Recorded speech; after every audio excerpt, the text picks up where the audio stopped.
today we are going to be playing a more of an educational video, kind of like the Murky style. And it's going to be on Sergeant Hammer, who's usually hated, mostly because people don't really know what to do with her. So I'm going to try to throw my 2 cents here. I'll rotate. Chill. Okay. So, alright, you can tell these people aren't amazing because they're trying to tell you to start in bottom lane, which is just not usually a good idea. So, what does Sergeant Hammer do? Seems like a good way to start the educational video. She's a super long-range siege tank character that doesn't necessarily ever want to get even within the same screen as the opponent. The farther away you can get, the better. So see this Li Ming's getting here, and I'll take an orb because I'm just going to deal more damage to her than she will to me if she's in my range. So your E is your siege, which is what you just saw me use there. It increases the range of the everything. It's actually quite useful. It's her main mechanic basically. Her trait makes things does more damage to opponents that are far away. And your Qs are mines, your Ws are knockback. So most of her kit is built around just keeping the enemy away from her. So she just hides behind it. Well, not hides behind everybody else, but. No, she hides behind everybody else. If you pick Sergeant Hammer, you need everyone else to protect the tank. She's considered a very selfish pick, and people hate playing with her for that reason. Okay, Li Ming's a very, very good counter to Hammer for that exact reason. I needed to siege to do any damage to her, really, to get close enough to hit her without her killing me. And then she's long enough range that she just killed me anyway. Now, what Li Ming should be doing is just letting middle go and staying bottom. So we're going to take Maelstrom Shells. Oh yeah, our first talent we got was Advanced Artillery, increases damage bonus to long-range enemies by 10%, which is going to synergize really well with everything else we take. We're going to take Maelstrom Shells now, which increases our basic attack range by 20%. This synergizes well with all of everything else that we're going to be picking, because our E works off of our base attack.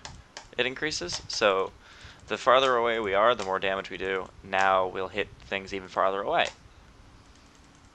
Cool. So you need to be playing super, super safe on Hammer. I can't really go into these shrines right now. I don't really want to go to these shrines right now because I don't think it'll help me too much. Now, normally it takes you a second to get out of your E, so a lot of the time you wouldn't want to be sieging as close as I am because I'm on the enemy's half of the map, because here's the half and I'm over here. Oh, no. But her Z takes her out instantly and gives her the movement speed boost. Sorry, I've not had coffee today, so it's hard to talk with words.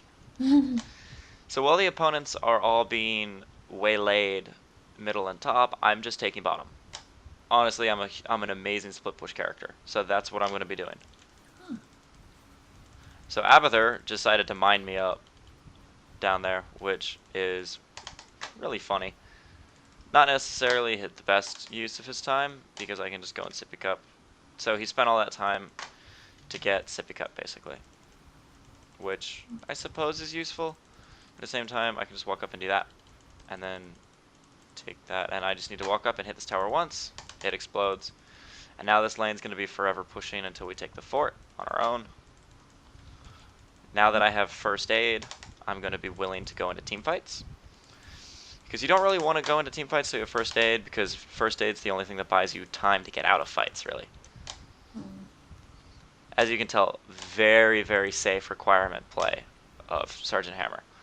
Although I managed to do about 800 damage to that Li Ming just because she walked near me. Dang. And there's very little she can actually do about that. So Yeah, I'm going too bottom. aggressively? She didn't see me in the bushes, and I have immense range. So this team seems extremely paranoid about soak, which I like. Honestly, I'd rather have them be paranoid about soak than not be worried enough about soak. Now, I'm not going to be very good in team fights until I get Napalm Strike. And I get Napalm Strike at 10. It's the ultimate that I would highly recommend taking every single Hammer game.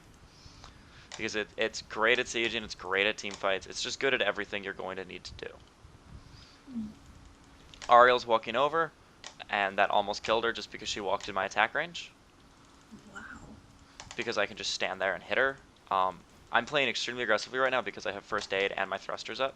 You need to be constantly looking at your 1 and your Z after level 7 to see what you can and cannot get away with. Now, I think I can get away with siege mode right here. I'm going to pop first aid preemptively. So if I do take damage, it'll be healing me while I'm taking the damage instead of afterwards. Ariel walked forward to try to aggressively posture, and I did about 500 damage. Okay. Now, anytime they try to get near me, I just auto attack them. I just keep clicking the ground.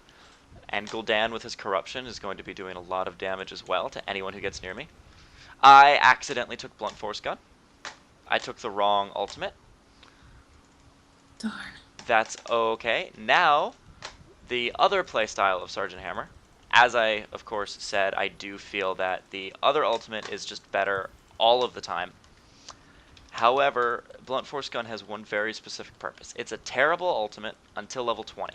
As level 20 wins you the game, basically. Whoa, really? Because it will continuously orbit.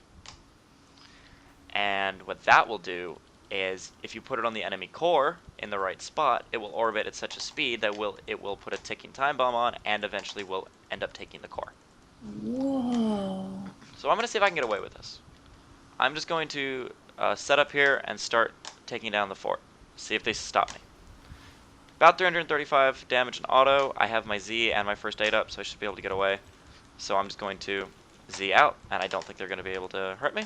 Nope, I didn't get punished for that at all. Sergeant Hammer is a very difficult character to understand what you can and cannot get away with. Judgment calls, basically. Judgment calls, yes. You need to be able to posture correctly. So I'm going to blunt force gun there, do some damage. Mostly to the structures. I'm not sieging up, I don't think I have to for this fight. And you're safer when you're not sieged up because you have more mobility. You're not doing as much damage, of course. And Ariel, of course, is very good with her knockbacks, which means that if I siege up and she knocks me back, I'm suddenly stuck. So I'm just going to stay outside of the fort range and try to take it down during this team fight. I have my Z up, so I feel it's safe to be moving there. Again, if you have your Z up, you can get away with a lot more. That was a very aggressive sundering by the Thrall, and I really like that call. That was a very strong call for him to make. I'm going to try to just take this fort down now, which I managed to do, so that's good. Thrall's on the opposite team, right? Thrall's on our team. Oh, okay. And he did a very, very good sundering, which I'm very pleased at. Alright, so I'm going to siege up here just for the splash damage, and now I'm going to try to fight Li Ming. So I'm going to throw the first aid on, in case she wants to continue trying to fight me. It looks like she does, but every time she steps too close, I'm going to be doing a lot of damage to her. I'm basically zoning with my siege right there. I'm not trying to do anything other than zone. And it worked. It worked. It kept Li Ming away. So I'm going to go bottom lane now and try to get this shrine. Pop my Z to get down there faster. It does mean I'm very susceptible to rotations, so I want to come over on this side. Now, I like Giant Killer just for straight damage. And we haven't had any real threat to us this game. So I might end up taking Barricade, although I usually play with Giant Killer, so I'll play with Giant Killer. I like making sure my auto attacks hit as hard as possible to be as effective as possible. So I'm just going to blunt force gun this keep here, just to try to give the temple a little more value. Because what you can do is, it did damage, I think it did damage to the wave. I don't actually know if I hit the wave or not. But what you can do with your blunt force gun is shoot it anywhere on the map. It's a global range. So if there's an objective like this that does a set amount of damage, you can make it do a little, you can do a little bit of damage, and then you'll get a little more value out of the rest of the shots. Wow. So it's, as I said, it's not the best ultimate, but if you keep using it in the same instances, like I should be able to go and take this keep with enough blunt force guns. BFG, I always thought meant big fucking gun. It was just a joke, but no, it's blunt force gun. I have a darty mind, you see. Alright, so this is not a fight I want to be anywhere near. I need Thrall to engage first. So I'm going to set up in the back and try to do as much damage to everyone as I can. Now that the fight's moved away from me, I need to reposition. Now this Abathur clone should actually just be zoning me out as much as possible. Alright, so I can just kill the Abathur clone. What the team needs to be doing, and this is why Sergeant Hammer is a very selfish pick. The team needs to be fighting where I am, always. Like, without question, always fighting where I am. So I have Z. Just trying to pick up the Li Ming there. I don't know if I did. Again, the ultimate is just a little bit of damage. It just does about 750 for now. It will do a lot more later. So I have first aid. That was too aggressive. Honestly, if Uther had been on top of the stuns, what ult did he take? He did take Divine Shield, so there's not as much worry of being caught out. Alright, so we have the crown from Ariel, which means we want to be hitting people as much as possible. Usually heroes would be the best call. Alright, so I did get a very good stun from the opposing team Ariel. Pop my first aid and pick up 2 kills there. Because I'm just running away. They're trying to run away, and that's when Hammer excels. Because they get further and further away, so you do more and more damage. And if they don't get away, you're good. And so we can just pick up the Falstad kill because he thought he could outtrade me, and then he got rooted by the Thrall. And now 4 of them are dead, so I'm going to try to aggressively posture and take this keep. I'm just going to try to take as much of this keep as I can. Okay, I cannot take this keep, cannot take this keep. Bad call on my part. Their Li Ming is still up indeed. So fire out the BFG. Hey Morals, I could use a heal. Thank you very much, I appreciate it.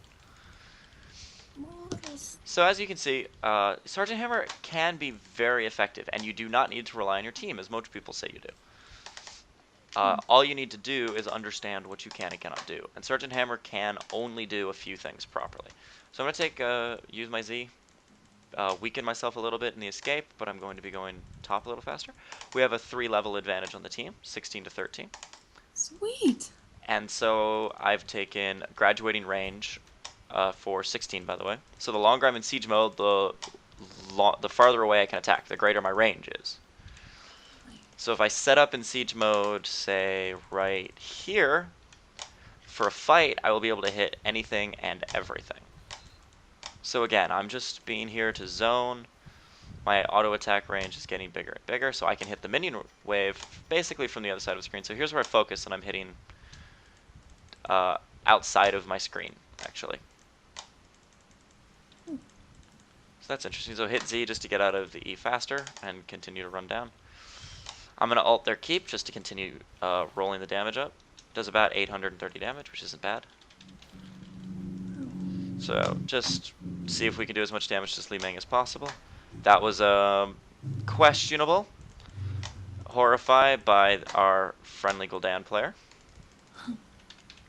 I don't know how advisable that was. You usually want to save that for when you know you're going to get a good Horrify. Because Horrify is one of the best ultimates in the game. Really. Because it's a displacement that does... It's a displacement. It's not just a stun. Okay, so I need to pop my first aid, which is going to keep me alive through all this. Throw down my Q, so which will end up picking up the opposing Uther, or at least slowing him so he can't kill me. And see, we lived through all that, and we still managed to get 4 kills. So we've only died once in this whole game so far. We have highest siege damage, highest hero damage, and XP contribution. Wow. Because Sergeant Hammer, as many people are going to hate to admit it, is actually a very solid hero if played correctly. So we're just going to use as much damage as we can on the core because I think we can end the game. So not going to worry too much. All Ariel did there with her E was put us in a better position to hit the core from a safer spot, which I'm okay with. Honestly, the aerial E looks like it's going to be the hardest thing for people to get used to using. So if I can stand here, I have my first aid, so I'm going to pop it here to try to get through this. Alright, Zine out. They're not going to be able to actually kill me. Hit the Ariel, kill her dead, and just plain safe, staying in the back, making sure that I'm not leaving myself open to the opponents. I have made a few mistakes, but they were not capitalized on, which is very nice, and that'll be the game. Thank you very much for joining me. I hope I was able to shed some light on Sergeant Hammer, make her a little more viable in your eyes. Uh, Yeah. Bye. Have a good old day. See you another time. Bye.